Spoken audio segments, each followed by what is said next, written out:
Okay, good morning, everybody. I know that we still have some people who are joining us, and I hope that you all weren't terribly affected by the storms last night, but I do know that we have some that are joining us from home on their computers. So, welcome to everybody who might be sitting on their couch and listening. We're very jealous of you. All of your microphones are turned off. However, you are welcome to use the chat box. I have recently just shared our PowerPoint today through the chat box, so you should have gotten a copy of that if you are interested in just keeping that, maybe taking some notes along that. I had a couple of questions for that, so I want to make sure that you all know that that is available. My microphone is the only one that's going to be on today, and also I do not have my camera on because there are several of us joining today. I think probably close to 100, and so there's no way I can see all of your faces. So I want to just tell you just a little bit about how we're going to proceed today. My name is Marissa Lightsey. I'm the Executive Director for College and Career Readiness here at the State Department of Education, and ICAP is right out of my office underneath my duties. So you'll be hearing from me quite a bit as we progress throughout the year. This is our first, what we call ICAP check-in. So it will be quick, no more than 30 to 40 minutes, depending upon the questions. That really just depends upon you all. I wanted this to be something that it wasn't going to take too much time away from instruction. And if those of you are on planning or on a break, you're still able to attend as well. This will be recorded. So if something happens that pulls you away, you will all receive a copy of this recording later to view or share with some of your peers. The agenda today is really just covering what is ICAP. It's going to be very basic since this is our first meeting. We are going to talk about the minimum requirements. We are going to talk about the steps for getting started, the ICAP monitoring process, the ICAP resources that are available to you, and then I want to give you all plenty of time to have questions from the field. And that's really going to be our agenda kind of moving forward. We'll have one of these every month. As we progress throughout the year, we'll probably do a little less on what is ICAP and minimum requirements, since most of you will have already started that process. But I do want to create a community for all of us to get together and start providing us some information upon maybe some barriers that you might be encountering with ICAP. And so that's what we want to make sure that you guys have a space for that. It's not just we release the new legislation and that's it, you're on your own. That is not the process. We're going to be doing this with you all for many, many years to come. So we'll always have a monthly check-in. Okay. So real quickly, the term ICAP, here is our, I guess you could call our clinical definition. Term ICAP really refers to the process that students are going to prepare for life after high school. And so that's really kind of what we're interested in, is helping prepare our kids for post-secondary life. During the process, of course, your child or your student really is going to participate in a variety of academic and career development activities, of course. And so that is really the goal for a lot of this work.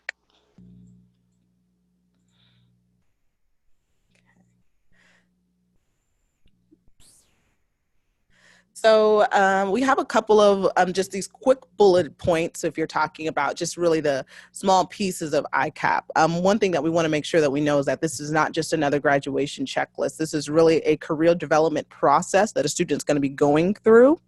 Co-curricular. So along with all of their instructional questions, this is really going to answer two main questions for a student. What are the positions that are even available, and how would I get there? And so we've had a wonderful opportunity to pilot this ICAP process for the last 2 years with about 74 school districts and 134 school sites. Through all of those ICAP pilot sites, we were able to learn from counselors, teachers, students, parents, and even business and community leaders about how ICAP could be best leveraged to be able to accomplish their goals. And so you can imagine for teachers, they were very interested in ICAP being a resource to be able to help their students. And so that's something that's extremely important for all of our teachers and our educators as well. Okay, I see we have someone that's having some speakers audio. It may be, so to those of you who might be having some issues with your speakers, it may be your speakers that you might need to adjust either on your computer or on your monitor. Okay, so here are the ICAP requirements according to state law. And so I'm going to go into these a little bit more detailed. So the first thing is career and college interest surveys.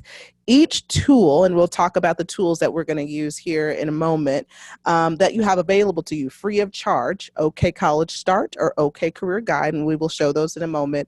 Each of those tools are able to meet the minimum ICAP requirements and more.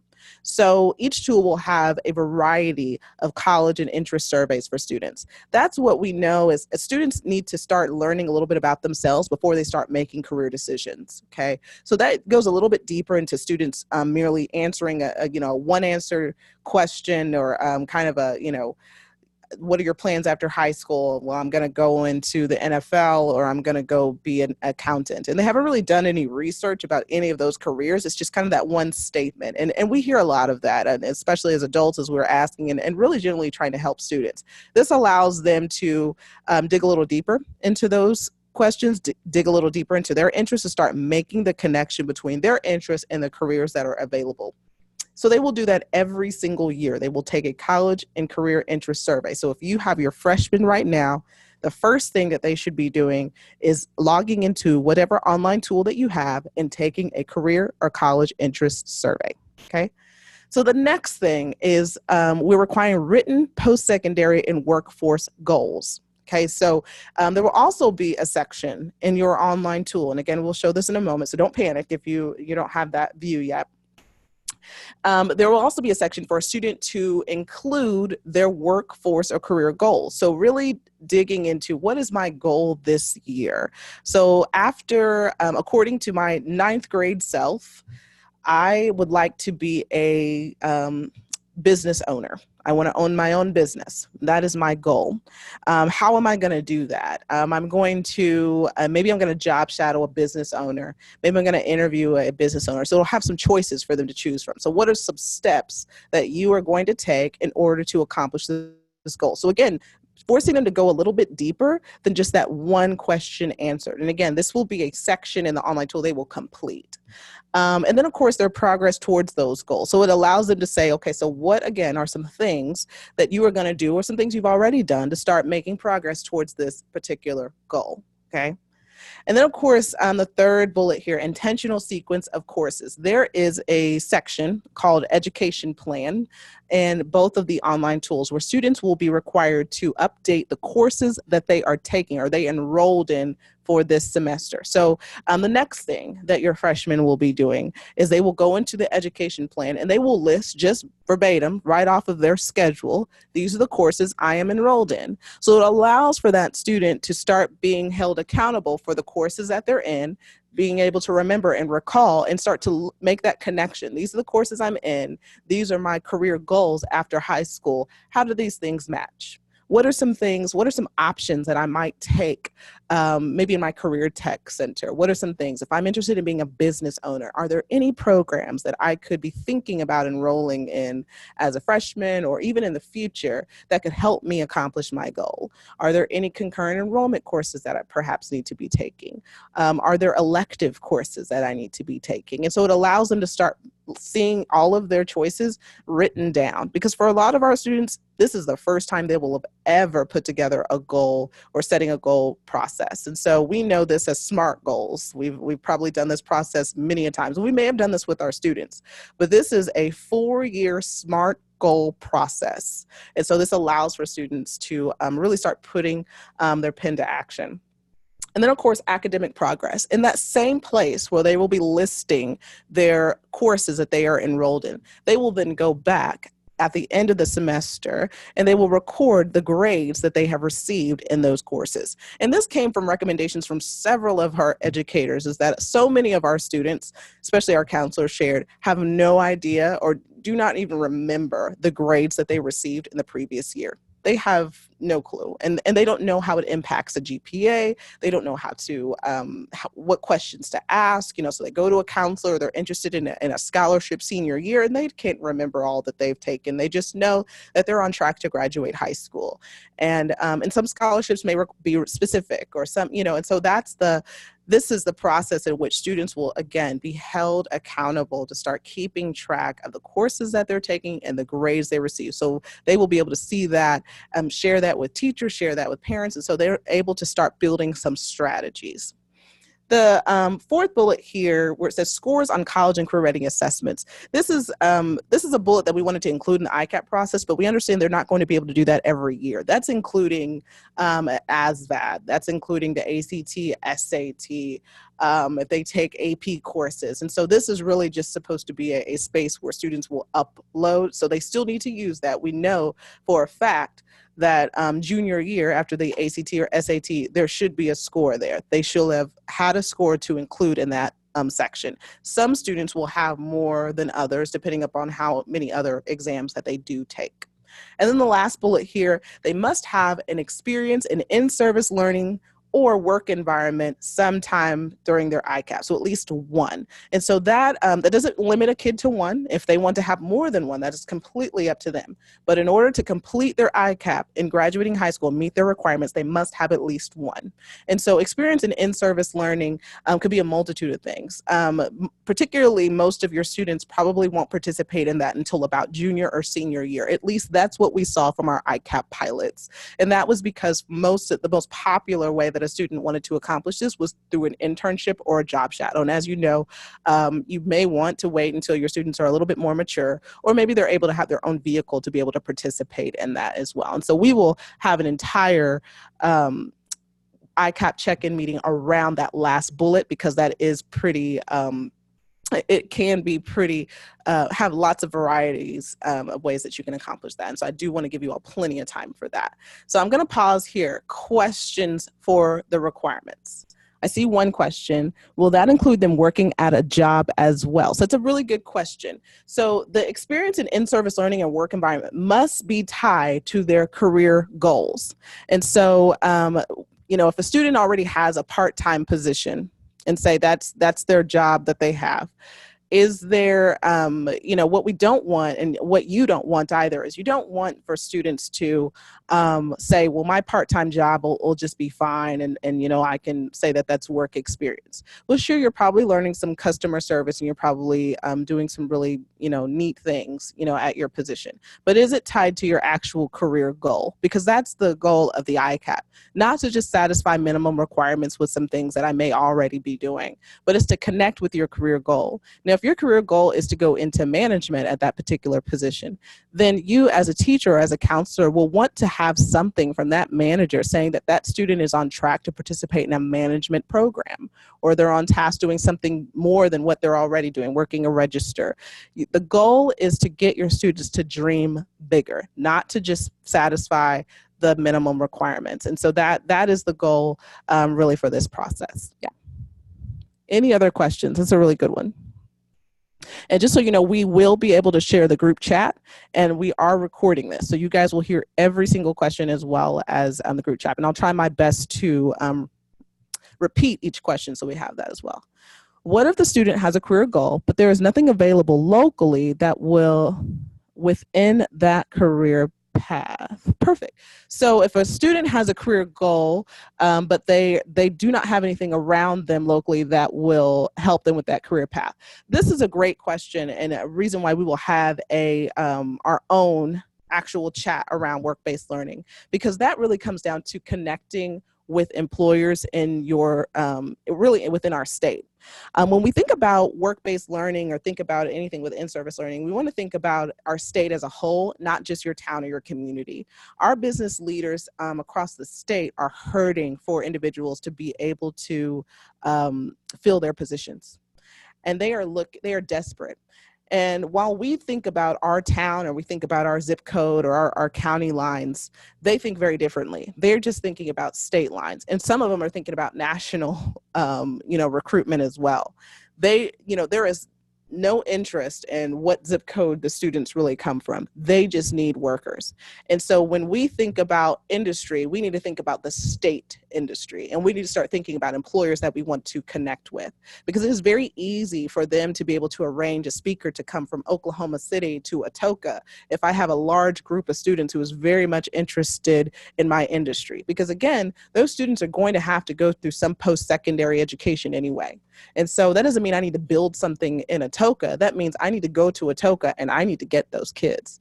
And so we have a executive director of work-based learning and industry engagement, and her entire job is connecting our school districts with interested industry. And so her name is Chelsea Hunt.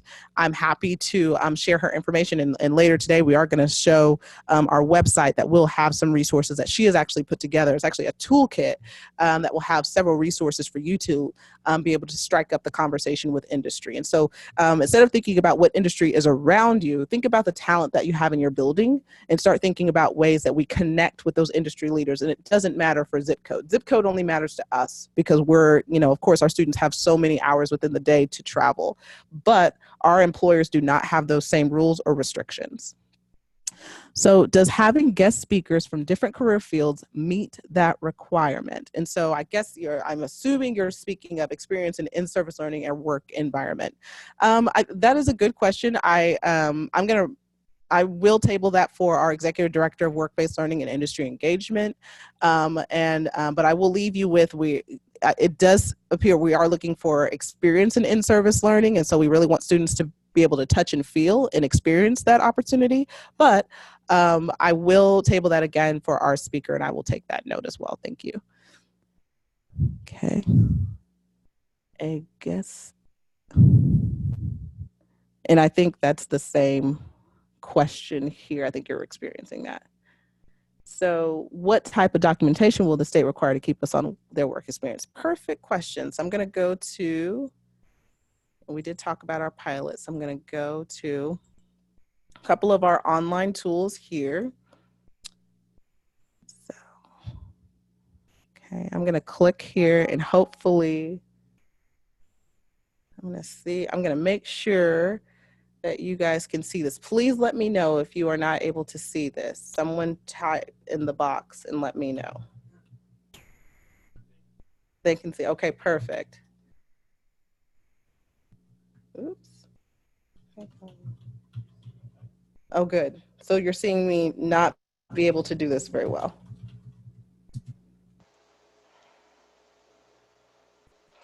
So I'm going to click in here. I was given permission to come here, so I'm going to use this, and hopefully by the next time I'll have a video for the other. I apologize. Our trainer with OK Career Guide is without power, so we will come back to that.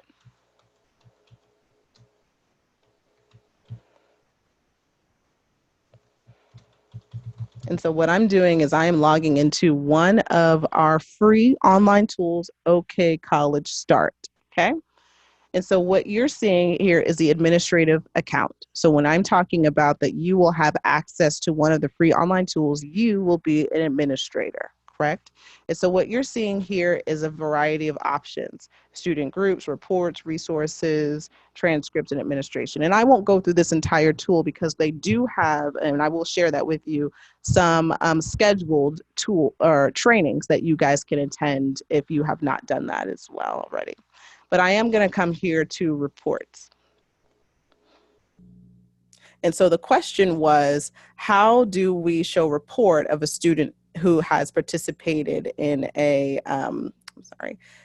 work-based learning experience? And so the answer to that question is that anything that a student does in this actual tool is captured and will be available in a report. And so there is a section for students to be able to update their work-based learning experience. Okay. All right. So what I did is I chose a report. I want to create a report, and I'm going to go over here to ICAP tracking report. And so I am just interested in, I'm going to just choose this template here. So obviously I have a template that I have, and so yours would look very different. You would have named that. And I'm going to create this report. And I think what I ran was probably a very big one, so you'll have to give it a moment to come up.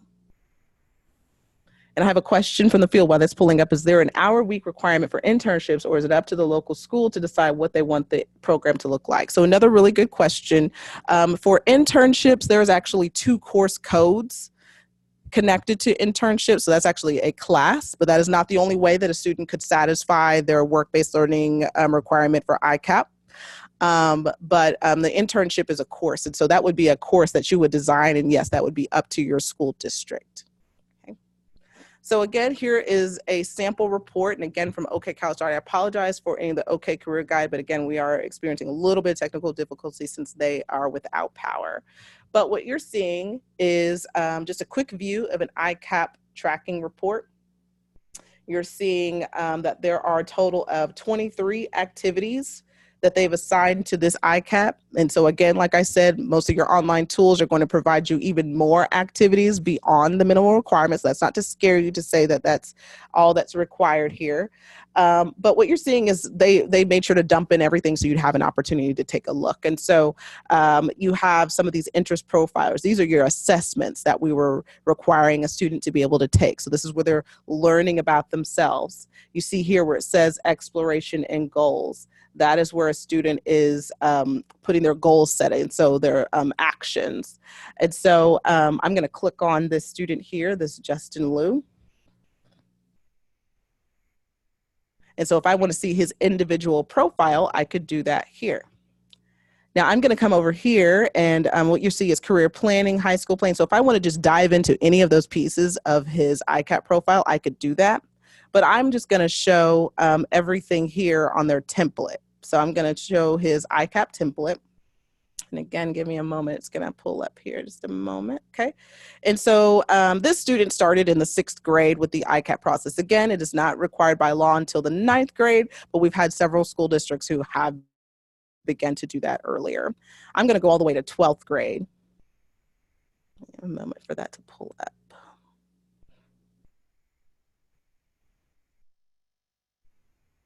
Okay. Okay, so here's 12th grade. So here is the progress bar, progress that he's taken towards ICAP. And here are the different areas, and these are his results, of course. So he took an assessment here, so here's his results. Took a basic skills assessment, took a work values assessment, and there you are.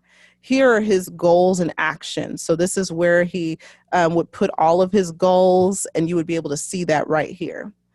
I'm also going to go down to, let's see here. There was a specific question about internships and community service. And so those are those pieces there. I'm going to see if I can add that. Oh, let me go right back up. I apologize.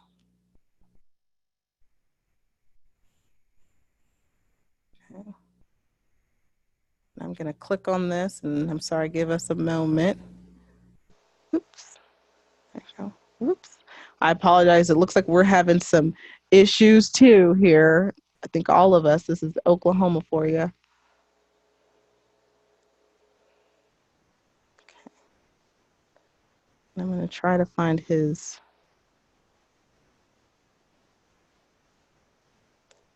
Oops.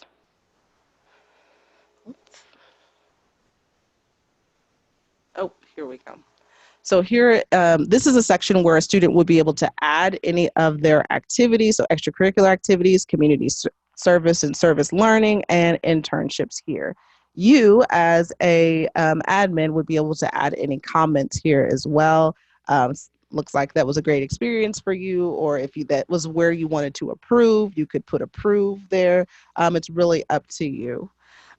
They also were able to complete FAFSA. They have a high school transition plan as well, if you were interested in that. And then, of course, some advisement reviews. And so, again, this is showing all of the things that you might include in an ICAP, but that does not mean that this is what everyone's ICAP needs to look like. I just wanted you all to be able to see all really a student template and be able to see what the reporting would look like that as well.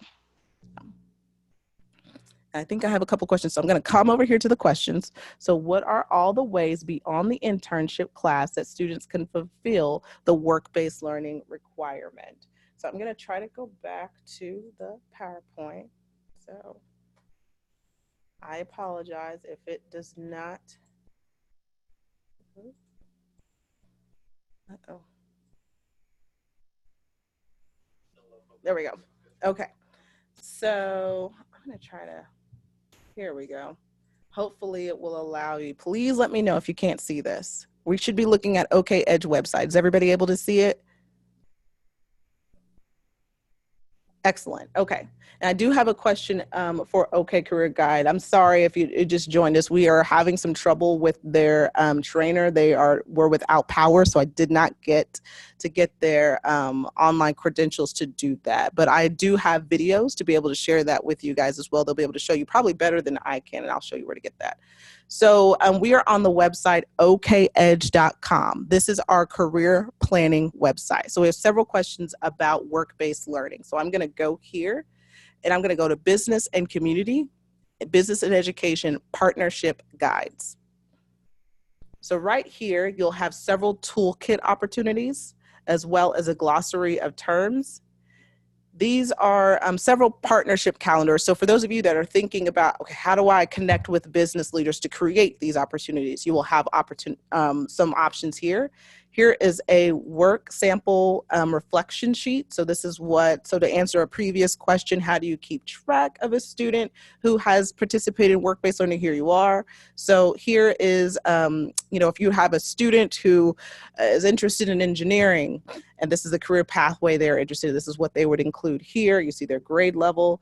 Here is the description of their work-based learning experience. So you see job shadow, internship as well is also included. Describe the type of products so it allows for you to get some feedback from the student who has participated in that, okay?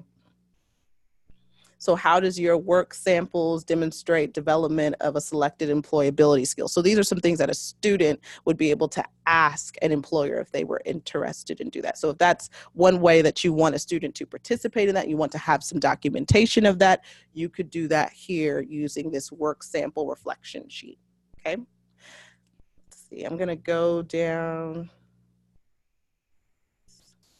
Let's see if you have your definitions here. Oops, and I'm sorry, just give it a second to pull up. Okay. And so here is some more information about our work-based learning. And so it talks about some of our other promising practices. So that would be Oklahoma City Public Schools, some of the things that they've been able to do as well. We have some internship programs. These are some Career Connect programs. And so Union Public Schools, I think, is a really great example. They have actually included in-service learning as part of their work-based learning program. And so you're able to click their website and then you'll be able to take that tour and see what they offer as well. Okay. And I'm going to try to catch up on some of these questions over here. I apologize. Okay, and so we had some questions about what are some other ways that students can participate in service learning. And so I'm going to try my best to come on over here, and I'm going to go to the high school students. And I'm going to go to hands-on training opportunities. And so you have some definitions here. Here's a job shadow opportunity. And so job shadow it's the closest to a field trip, but it's a little bit more intense. You're wanting a student to only go on this field trip or this trip and learn from a professional if that is their career interest. And so sometimes we do field trips, it's just to learn about what it is that they do here and be able to see what the world of work actually looks like. A job shadow is an intentional trip for that student to be able to learn and connect with a professional that they aspire to be like. And so that doesn't mean that they're locked in. They went to this job shadow and that's what you're going to do for the rest of your life. It's just, it gives the student an opportunity. So you say you want to be an engineer, let me introduce you to an engineer and let's see what they do from day to day. And then following that, do you still want to be an engineer? Is that still kind of what you're interested in? Then of course we have we have some limits or age limits. And, again, this is completely up to you. This is really just to provide you with kind of some recommendations. Really, any student can participate in a job shadow experience. Obviously, depending upon age, a student could participate by themselves, or they would need to be in a group if they were much younger. Internship, same deal here. This is more connected to a class. So a student would enroll in an internship course that you offer. They would receive credit for that. And then it's more, because it is a course, it's going to be a lot more structured for that as well. And so we have some examples also. A pre-apprenticeship. There are a couple of districts who have already started this process, one of which the closest would be Broken Arrow. They have created a youth apprenticeship or pre-apprenticeship program with Mullen Plumbing, and then they are also expanding out to a few other opportunities as well. And so those are, again, very similar to an internship, but not something that's going to require a particular is not going to require a particular course every time. Sometimes, and that's because some of your pre-apprenticeships may take place outside of school, depending upon if a student wanted to participate in a journeyman program of some sort, or with plumbing or electrician or something, then, obviously they would need to go on beyond your school hours as well. And so we do have some students who do that, especially through career tech as well. Yeah. And then you have your apprenticeship here. This is, again, once you do apprenticeship, you do have to be a high school graduate, but we did want to include that also as an option for students, especially since we have more pre-apprenticeships. We do want to include that also, especially if you have any alternative ed students who might be already to that point and they are old enough to participate, because there is an age limit for that. Most of the students have to be at least 18 or some of them even 21, depending upon their insurance. And so that, definitely. But again, we will have a specific ICAP check-in about work-based learning. So I don't want to spend too much time there, because I do know that we have some people who are just starting at this point. Okay, so we do have a question. I'm starting from square one. Do I need to get students enrolled in OK College Start computer program first? Internships are not my concern right now. And I completely understand, but I do want to answer everyone's questions. But again, this is for the beginning for those who have not started the ICAP process. So I'm going to go back to that. All right. Oh, perfect. So to answer your question, yes, we need our students right now. Your ninth graders should be preparing or already upload or created accounts on your online tool. Now, again, if you have not done that yet, that does not mean that you are behind 100%. The first step is you deciding upon the tool that you want to use, your district, and it must be the same tool throughout the entire district. So all of your high schools, if you are using OK College Start, everyone will be using OK College Start. If you have decided on OK Career Guide, all of your high schools are OK Career Guide. If you Naviance or any of the others that you may have purchased, that is the tool that you will use for that district. Once you have decided on that tool, the next thing that I would do is I would definitely sign up for a training if you have not already done that. Okay, and so I'm gonna go back. This website, I need to go back to a page here, and I'm going to show you all the areas in which you all can start to request your training. So I went to educators and I went to professional development. Let's see, I'll just give it a moment here. I'm sorry. And so here again, if you've already been to this page, this is where I have our monthly ICAP meetings. And so you can sign up for those. But there on the bottom, here are some links to the online trainings for each of the tools, okay? So here are OK College Start training. I'm gonna click on that since that's here at the top. And so here are all of the trainings. It tells you the agenda will always be the same. And here are the areas that they'll be, and here are the dates. If you have already done a training and you're just needing a refresher, here are their videos and webinars as well, okay? So I'm going to go back to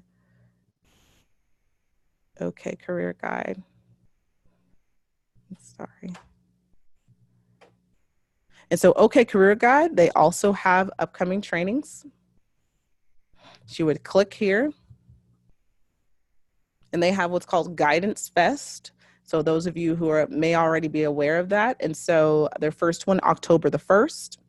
and they have information, just a few hours, and they'll be there and they will provide you with the online training. If you have any questions about it, here are the numbers of the individuals who are putting that on. Okay. Right. And so I have another question. So an ICAP is required for 9th through 12th grade students. Will the lower grades be required to have one at a later date? So starting right now, all 9th grade students and incoming 9th grade students will be required to start the ICAP process. So any of your, 7th graders, by the time they hit 9th graders, yes, they will be required to start the ICAP process. At this time, I do not anticipate us expanding that requirement to lower grades. However, we have seen a lot of districts who have done that anyway. Some of them found it a lot easier to start the process in middle school, and that's completely up to you. Each tool will go all the way down to the 6th grade. OK Career Guide actually goes all the way down to kindergarten. So if you are interested in starting in elementary, you are more than welcome to start that. So our counselor is in charge of this at the time. I can go in and view, but I don't direct the activities at this point. Does this need to change? Depending upon which tool you are on, I believe that you are able to have multiple administrators. And so that's completely up to you who you want to be able to be in charge and be able to manage the activities. Okay, great. Awesome. Keep the questions coming. This is really to the portion of our presentation where I want to hear from you all.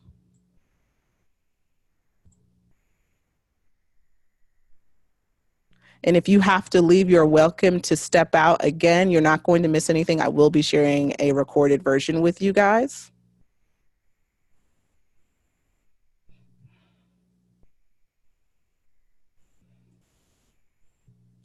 Okay.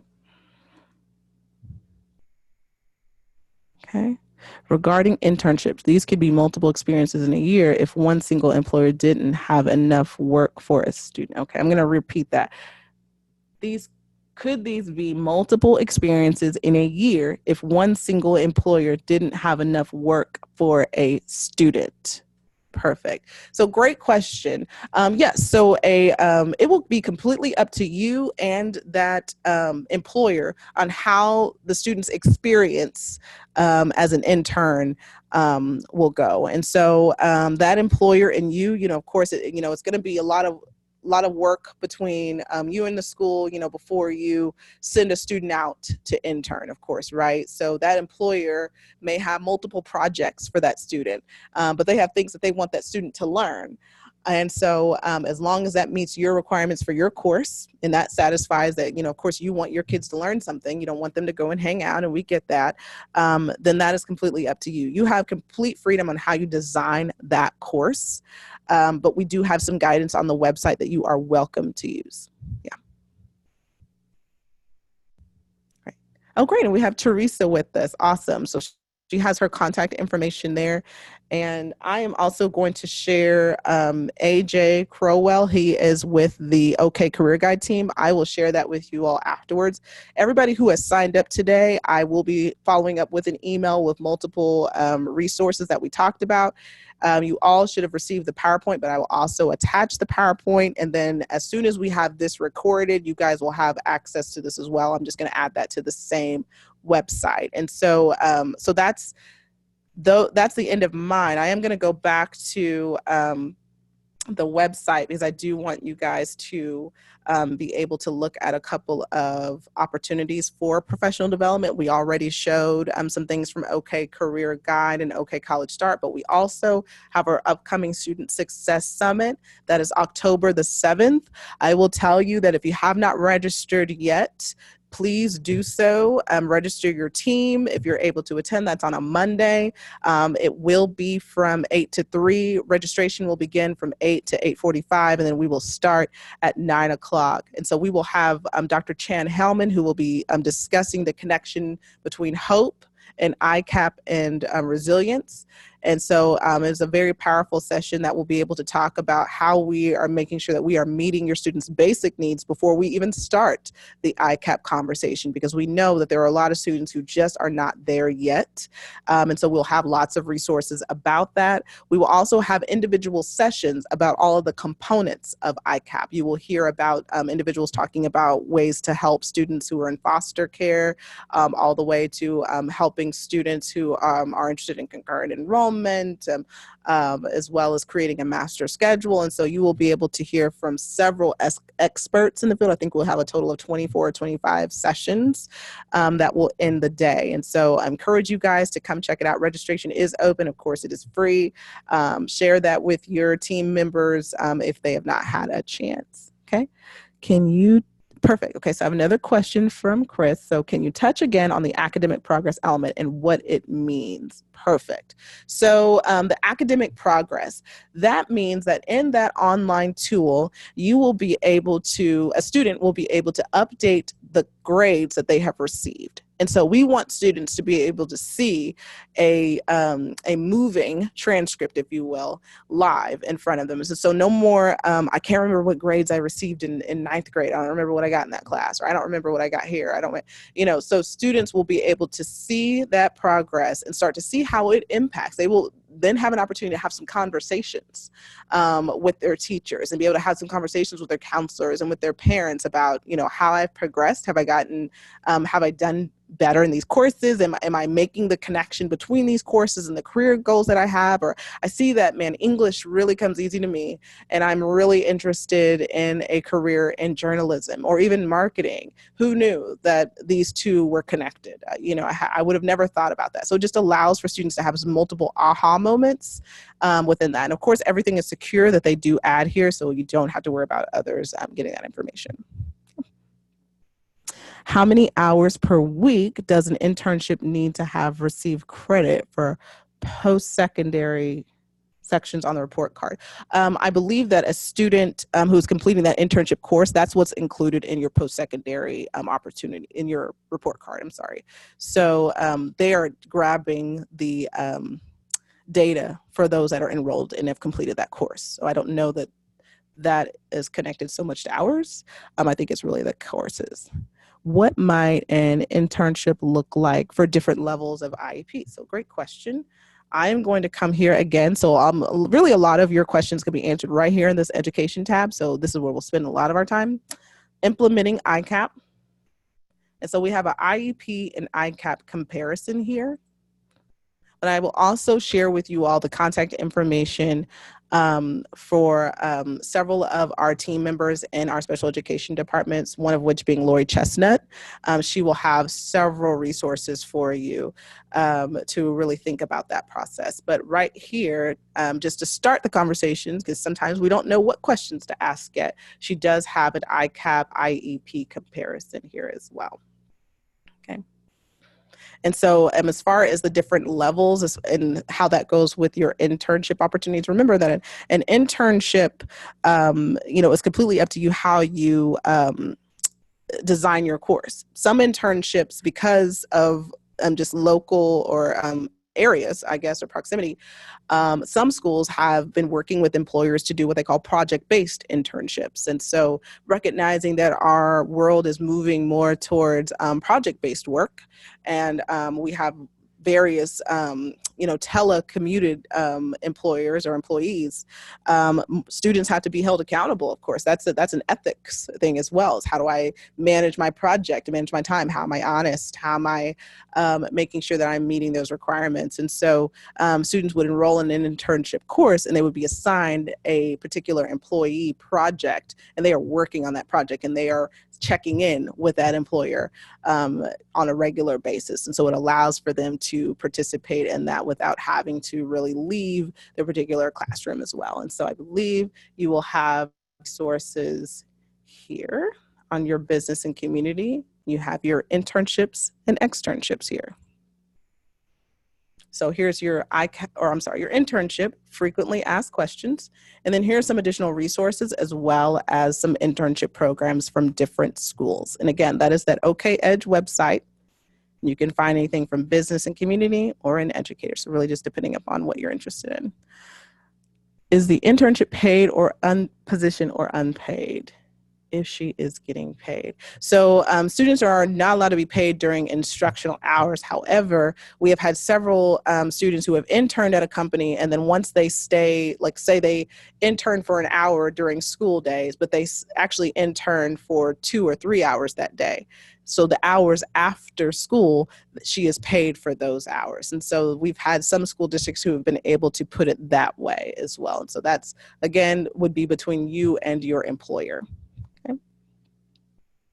I know that we're getting a little close to time here. I do want to make sure, you know, that everybody does have my contact information, and I want to introduce you all to a couple of others that are in our office. And so myself, Marissa Lightsey, here is my email address. Chelsea Hunt also is our executive director for work-based learning and industry engagement. So that is where I would definitely send your internship questions. She has designed those internship resources and has also been working with several pilots around the state and employers to be able to set up opportunities for your students. And so she's wonderful. I would reach out to her if you have not already. I would definitely do so. Petra Woodard is our executive director of academic counseling. So she would be there to answer any of your academic questions, whether it be how do I fit in the ICAP in my schedule? How do I want to do a course for all of my students to go through? Am I trying to put an advisory period together? She would be able to answer those questions. We're very lucky. Petra has joined us from Millwood High School, where she was a principal for many years and a counselor before that, but was also an ICAP pilot school. So she would be able to share with you many, many resources for that and the tricks and trades for being able to fit in ICAP throughout your day. Okay. So questions at all before? I think I had time for just a couple more questions, and I will follow up following this webinar with several of our resources as well as the PowerPoint today. It will take us at least probably a day to get the recorded version of this, but it will be added to our website as well. So you guys will have opportunity to see that. Okay. All right, if there are no more questions, thank you guys so much for joining me. Again, if you have some more questions concerning, you know, our work-based learning or just really anything else, we're going to dive a little bit more deeper into each of the the ICAP components. And so our next one is really going to be a little bit less over the ICAP process or their overview, but we're really going to talk about what the first step is and really what that looks like. So meaning we're going to talk more about your online tools. So if you have already done your online tool, and I get it, and you don't need to join us for the next one, no worries, but we're going to have a theme for each one of those. Okay. Thank you guys so much for joining us.